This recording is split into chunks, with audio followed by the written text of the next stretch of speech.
Hey guys, it's Foursquare Studios here. We're doing more Spellweaver. Today we're doing something a little different though. We're going to be doing a tutorial because as long as it's all on track, it'll be coming out of beta on the 1st. So what you're saying is I can finally learn how to play the game in order to come up with a strategy to beat you.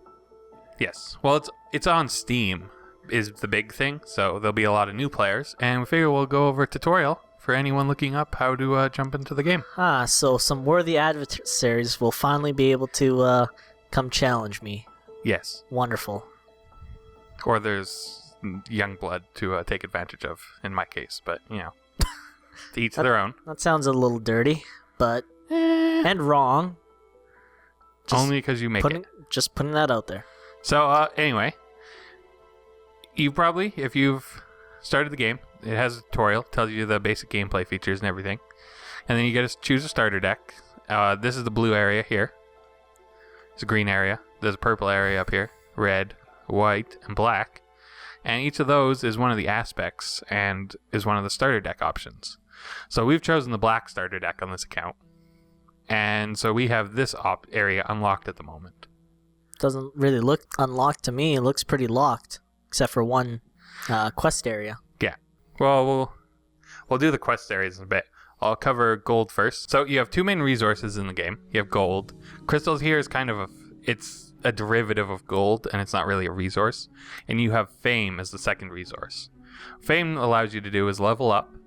Leveling up unlocks packs or gold, and it also has 3 things that are locked behind gates. So at level 6, you can participate in a ranked battle. At level 8, you can participate in a trials. And at level 11, you unlock card crafting. Card crafting is awesome. Yeah, we'll get to that in a bit. Mm-hmm. So in order to quickly level up, you basically just have to play either against friendlies or against the AI. There's 3 difficulties for the AI with a clear fame multiplier. There's no increase in the AI's ability as much as in which cards are in the deck. Like at easy, they're basically playing other starter decks. Normal, they have a few rares and whatnot, and at hard, they're probably pretty constructed decks.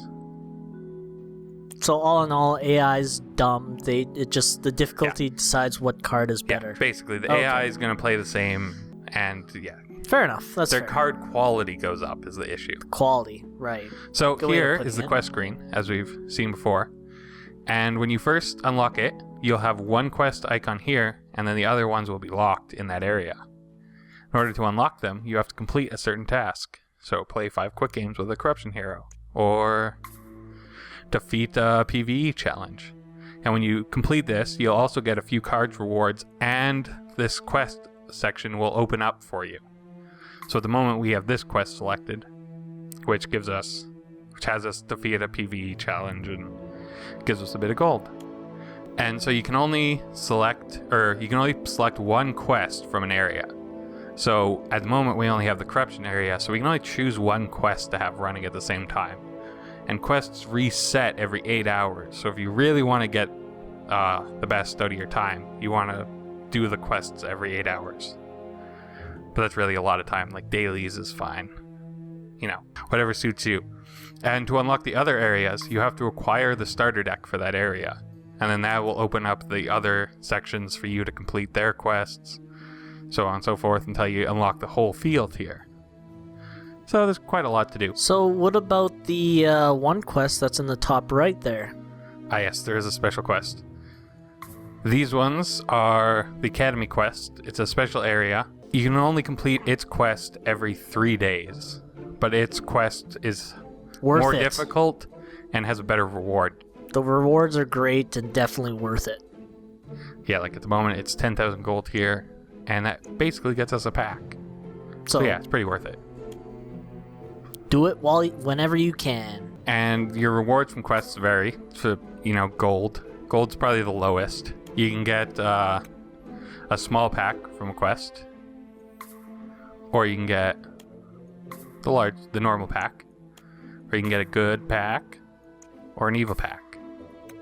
And you can very rarely get crystals. And as you see here, crystals are basically a derivative of gold in that it's just a smaller quantity needed to buy certain things, but the main way you get crystals is through microtransactions. Hooray for microtransactions, everybody's favorite thing in the world. Yeah, but this one at least doesn't have you buying an advantage because you can only get the things other players can get. Or you can buy cardbacks, which don't affect gameplay anyway. Which is the only crystals exclusive. I do quite enjoy that, but I think the biggest thing is the best reward you can probably get, in my opinion, are crystals. Which the fact that you're even able to do so, I think is awesome. Mm-hmm. And that allows you to get the cardbacks by just eventually completing quests. And some of the cardbacks look pretty sick. Yeah, they're based on the coolest art from each color. Not necessarily the best creature, just the coolest art. And the, just basic emblem of the color, which only allows you to use the hero of that type. I guess the next step is to show you trials, which unfortunately we do not have a high enough level, so we'll just have to switch accounts quickly. So in a trial, we do have a deck at the moment. We can leave this. I don't need it. Fool! We got rewards, see? Oh, awesome. Because we played one game. We lost it. So you use a trial ticket, and the way trials work, or I guess we're gonna pick here now, is you get to choose a hero. You don't get to keep these cards at the end. You just choosing it for the time being. Yeah. Blue green. Sure, why not? It also shows us which two colors we were. There's blue green at the bottom, or red purple, and I don't remember what the middle one was. And then you get to pick one here. So they're all rares. This is probably the best one, so we'll take it. Trent's pretty good. And you have to play everything you pick at the end. Ooh. Don't mind that. That's kind of cool. I like Fae of Charm. Yeah, Fae of Charm's pretty good. So let's just quickly pick and choose some cards and then skip to the end and see what the end product is, shall we? Yeah. So, once you've selected a deck, as we've done, you now have to play this. The only changes you can make is which shrine colors you're playing in, or not, basically. And it's a smaller deck than average. You can choose your card back. We have all the card backs. We can choose what we want. Oh, These man. are our special Christmas ones, so we'll pick one of those. The second Christmas and one was you can my have favorite. You have 3 lives here, and once you lose 3 games, you're done, and you leave the trial, and you win whatever win you get up to. Consolation prize is always 1 pack. You just have to play a game. You can get 1 win, gets you 2 small packs. 2 wins, get you a normal pack. Goes all the way up to 10 wins, though it won't show us that until we have actually 10 wins, which is like a lot. That's quite a bit of wins. And trials games give you like the best fame income possible too, so it's really worth doing trials. Right now we're in a really dead time, like it's pretty late at night, so there's no one playing. And the game's not quite out on Steam yet. Yes, so there should be more players in starting on the 1st. Looking forward to it. And I guess the only other thing to show you now is crafting. So the way crafting works, we have all the cards. Got just all the cards. All of them. Someone plays this cards. game too much. You can craft cards, or you can unbind cards. There's even a quick unbind option, which will just take any card that you have more than 4 of and unbind it into. So basically it'll utilize this automatically without you having to go to each individual card. So useful. It really is. And you can craft a common for 5 shrines, or you can craft an uncommon for 10 shrines. You can craft a rare for 50 shrines, or unbind it for 10. And the only other one is mythics, or epics. Epics. Epics, yes. You can craft it for 150 or unbind it for 30. And let's say there was a card in white that you wanted to make, but you don't have enough white shrines.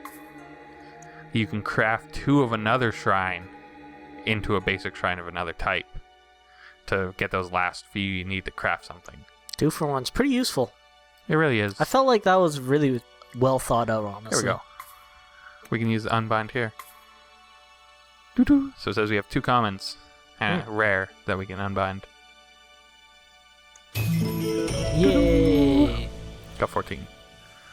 So basically that's all there is to it. This is basically, in order to craft a card, I guess I should mention, you do have to have the card in your collection. So you can't just craft the epics right off the bat. You have to open at least one. But this just allows you to eventually grab everything without having to be super lucky and opening it all. Which, to me, that actually is really cool that you have alternate methods to obtain cards. Yes. Especially if all you're looking for is to play ranked or... Yeah, like if you need the last few cards. And you can unbind cards all the way to you have no copies of it. Bad idea. It's a bad idea, but you could do it if you really need to craft something. Always try and keep one card. Always keep just one around. But if you don't need, if you're not going to play that card, then you can craft it down to one. And utilize those to craft something else. It's basically all we have to cover in crafting. So here, I guess we can see that I've unlocked every quest area. I currently have a quest running for every location, I believe. Except white. White, this one hasn't reset yet. The other ones are slowly being worked through. But yeah. Yeah, like see here, this one's giving me 3 packs. I mean, it's meaningless for me until they add new cards, but... Oh, look at Mr. High and Mighty over here. Level 28. With too much gold. Yeah, so these are when I level up this time. Overlord is your next title. Nice. 2 levels away, though. Oh, I didn't even guess notice. you unlock titles, which don't really do anything. No, but it's not fancy. That's pretty much it. For the leaderboard, there's a prize structure, which is another way to get crystals, actually. So if you're first, you get 2,500 crystals. So you're second, you get 1,500. Third, you get 500. Fourth, 10th, get 250. 11th, 50th, just get gold. But I mean, that's another way to get an income of crystals if you're good at the game, I guess. Or just grind it out. You just have to compete with a lot of top players that are far better than me. I don't even have a rating anymore. Sad. Very. You can challenge other players, like myself, I guess. But you can challenge a player's name. When you challenge a player, you don't get gold and fame for that game. It's just one thing worth noting. We've had to work around that for one of our videos. And just both jumping into a ladder at a dead time. It's also help and resources. The Spellweaver wiki, I think it's a little outdated at the moment. They might have it up to date in time, but I'm sure once the game comes out, deck people database start updating gives that you again. Other players can post decks, so you can get an idea of what kind of decks you or other players are building and whatnot. Card database, searchable card database for when you don't have all the cards yet. And the most useful form for us, the last option, the support forum. The support forum. Yeah, we've locked out our accounts twice. Oh, we've done plenty more than that. Also crashed the server once. Twice? Well, no, we crashed the server once. Oh. And the other time, we caused every game to just lock into an infinite state. That one was a fun one. Yeah, it's a lot more stable now, though. It's being released, so you're good for that. You shouldn't have to worry about anyone breaking the server. Except us. We'll be looking for ways. You can count on it. If you have any ideas, you can always leave them in the comment below as well. Yeah, I guess that's an option. There's really nothing else we need to cover. Not particularly. I think you covered most of the basics. Yeah, we're not covering the gameplay aspects because the tutorial handles that. Tutorial handles that, and once you actually start playing a little bit of the game, you'll kind of get a feel for how everything works out. And I'm sure there's other YouTube videos that'll explain more in depth in the gameplay mechanics and whatnot. Or even if you just watch any of our other videos as well, it'll kind of go through everything. For example, we recently did a Grace deck in a previous episode. It's the Grace combo. There's alternate methods of winning, so... Yeah, I guess we can mention that. You can win the game, like you start at 20 life, you can win the game by taking your opponent to 0, or milling them out, so they have no cards left in their library, or by you getting to 40 life, you also win the game, which is how that deck works. Life gain! And the Drain for Life is another deck that we played. Where's the Grace combo? Yeah, so this deck seeks to abuse the gain or 40 life win condition by utilizing this card. And did actually very, very well. Won 3 in a row. Yeah, it went over well. So that's about it for the tutorial. If you want to add us, you can add Atkst here. I wouldn't add the FBS Studios or FB Studios. Probably never going to touch the account again. You could also add FBS Frost, though he doesn't really play that often, so... I try to, but I've been busy. Yeah, but we'll see. Hope you have fun in Spellweaver. Now it's been released and should be more players. It'll be more fun. I think that's about it. Well, see you guys later. Bye.